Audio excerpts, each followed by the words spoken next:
president twice. In this he wanted that job right there. He wanted to be president. He tells me now in this interview, he's very candid on the way out the door now. He's leaving the next couple of weeks and says, look, I'm actually glad I lost. I definitely want, I'm not lying. You know, I get it. I'm not spinning it. I wanted to be president. Ran against Donald Trump. He reminds me all the time, Perry jokes about the fact that he beat me. Teases him, needles him. He says, but now that I've seen what he's been through day after day, I'm glad I never became president, because he said this man has withstood all of these attacks and yet has done great things.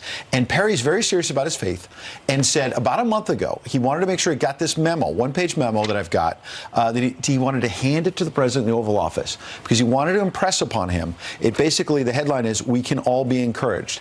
And it's stories about Old Testament prophets who were sent by God. They were not perfect, but they were sent by God to do great things. Watch. God's used imperfect people all through history. King David wasn't perfect. Saul wasn't perfect. Solomon wasn't perfect. And I actually gave the president a little one-pager on those Old Testament kings about a month ago. And I shared it with him. I said, Mr. President, I know there are people that say, you know, you said you were the chosen one.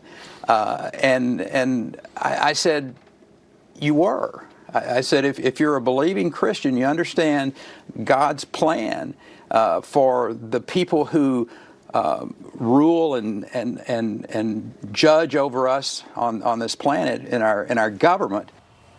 And less people on the left attack Rick Perry. He pointed out to me, he believes Barack Obama was sent by God as well. He said for that moment and that time. He said he thinks for this moment and this time, Donald Trump was sent by God to do great things. So we're going to play the whole clip later, but I think it's interesting. I think it's very interesting. And by the way, I've always been concerned that the level of attacks that the president has endured is really going to dissuade a lot of good people from running for office in the future. And I'll tell you, Ed, going across the country talking to supporters of this president, they feel precisely the same way Rick Perry does. Yeah. They hear the attacks from the media about who he is and his background, and they dismiss it and say, God has used imperfect people forever, because we're all imperfect, but what he has withstood is unlike what really any other mortal could understand. So that having that memo, take a look at that, is really interesting. I don't need a savior, I already got one. I've heard that a lot, and there's something true about that. Good point. We're looking forward to that interview. All right, thank you. All right, turning now to a couple of headlines. A memorial is unveiled